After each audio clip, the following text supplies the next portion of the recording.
Senin 24 Oktober 2011, kali ini Anda bersama saya Cheryl Tansil, dan sepanjang acara ini kami juga mengundang Anda untuk memberikan komentar dan opini tentang topik pagi ini.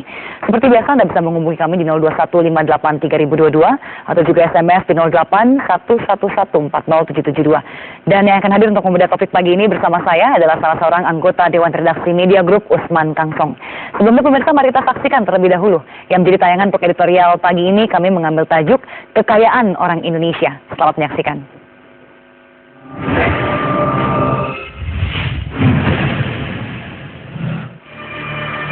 Kekayaan orang Indonesia.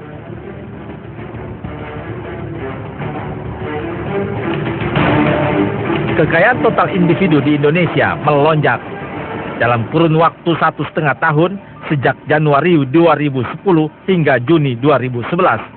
Kenaikan kekayaan orang Indonesia mencapai 420 miliar dolar Amerika atau sekitar 3.738 triliun rupiah. Dengan kenaikan itu, kekayaan total orang Indonesia di pertengahan 2011 mencapai 1,8 triliun dolar Amerika atau 16.000 triliun rupiah. Pertumbuhan kekayaan itu menjadikan Indonesia duduk pada urutan ke-14 negara kontributor tertinggi bagi pertumbuhan kekayaan global. Fakta itu jelas mencengangkan. Bayangkan, pertumbuhan kekayaan orang Indonesia itu tertinggi di Asia Tenggara. Indonesia berada di atas Singapura yang mencatat kenaikan kekayaan 307 miliar dolar Amerika. Padahal, realitas di lapangan berbicara lain.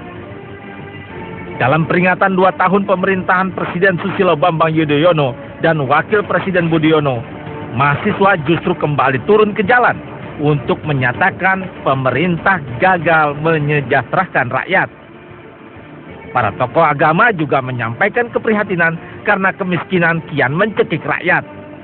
Lebih ironis lagi, di Tenggarai semakin banyak orang Indonesia yang sakit jiwa, bahkan bunuh diri akibat tekanan ekonomi. Pada Maret 2011, jumlah penduduk miskin di Indonesia masih 30,02 juta orang atau berkurang sekitar 1 juta orang ketimbang jumlah penduduk miskin pada Maret 2010 sebanyak 31,03 juta orang.